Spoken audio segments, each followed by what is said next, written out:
दोस्तों, प्राचीन काल में अमरता का वरदान प्राप्त करने वाले कुछ महान आत्माओं का जिक्र हम इस वीडियो में करने वाले हैं। इसी श्रेणी में सबसे पहला नाम आता है श्री हनुमान जी का। हनुमान जी को अमरता का वरदान कैसे प्राप्त हुआ?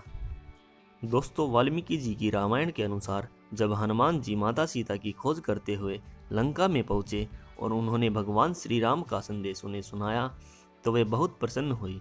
इसके बाद माता सीता ने हनुमान जी को अपनी अंगूठी दी और उन्हें अमर होने का वरदान दिया। दोस्तों, इस श्रेणी में दूसरा नाम आता है भगवान परशुराम का। परशुराम शंकर भगवान के परम भक्त थे। उनका वास्तविक नाम राम था, किंतु परशु धारण करने से वे परशुराम कहे जाने लगे।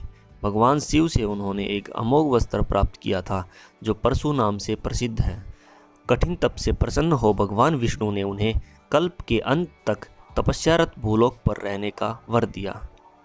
दोस्तों, इस श्रेणी में तीसरा नाम आता है महर्षि वेदव्यास जी का।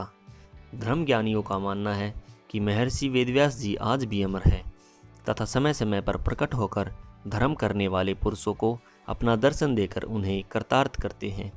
आदि शंकराचार्य को इन्होंने अपना दर्शन देकर उनका उद्धार किया था। इस श्रेणी में अगला नाम आता है राजा बलि का। मान्यता है कि वर्ष में एक बार राजा बलि अपने प्रजा से मिलने के लिए अवश्य आते हैं। इस अवसर पर केरल के लोग प्रसिद्ध ओणम का त्योहार मनाते हैं तथा राजा बलि का हर्षोल्लास के साथ स्वागत करते हैं। श्रेणी में अगला नाम है विभीषण जी का। सत्य और धर्म के मार्ग पर चलने के लिए विभीषण अपने सगे भाई रावण के खिलाफ भगवान राम की सेना में शामिल हो जाते हैं। वह रावण की मृत्यु का रहस्य जानता था। उसने इस रहस्य की जानकारी भगवान राम को दे दी थी।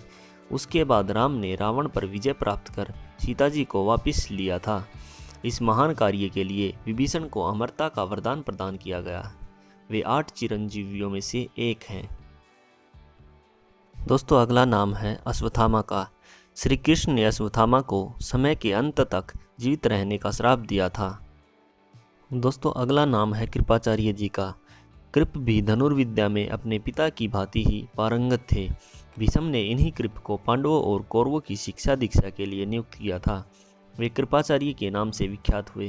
कुरुक्षेत्र के युद्ध में ये कौरवों के साथ थे और कौरवों के नष्ट हो जाने पर ये पांडवों के पास आ गए। बाद में इन्होंने परीक्षित को अस्त्र विद्या सिखाई। कृपाचार्य की बहन कृपी का विवाह गुरु द्रोण के साथ हुआ था। दोस्तों, इस श्रेणी में आखिरी नाम आता है मार्कंडेय ऋषि का। धर्म ग्रंथों के अनुसार मार्कंडेय ऋषि अमर है। 8 अमर लोगों में मार्कंडेय ऋषि का नाम भी आता है। इनके पिता का नाम मर्कंडू ऋषि था।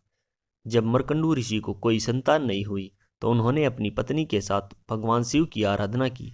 उनकी तपस्या से प्रकट हुए भगवान शिव ने उनसे पूछा कि वे गुणहीन दीर्घायु पुत्र चाहते हैं या गुणवान 16 वर्ष का अल्पायु पुत्र। तब मार्कंडू ऋषि ने कहा कि उन्हें अल्पायु लेकिन गुणी पुत्र चाहिए। भगवान शिव ने उन्हें ये वरदान दे दिया। जब मार्कंडेय ऋषि 16 वर्ष के होने वाले थे तब उन्होंने ये बात अपनी माता द्वारा पता चली। उनकी मृत्यु के बारे में ये जानकर विचलित नहीं हुए और शिव भक्ति में लीन हो गए। इस दौरान सप्त ऋषियों की सहायता से ब्रह्मदेव से उनको महामृत्युंजय मंत्र की दीक्षा मिली। इस मंत्र का प्रभाव यह हुआ कि जब यमराज तय समय पर उनके प्राण हरने आए तो शिव भक्ति में लीन मार्कंडेय ऋषि को बचाने के लिए स्वयं भगवान शिव प्रकट हो गए और उन्होंने यमराज के वार को भी बेअसर कर दिया। बालक मार्कंडेय की भक्ति देखकर भगवान शिव ने उन्हें अमर होने का वरदान दिया।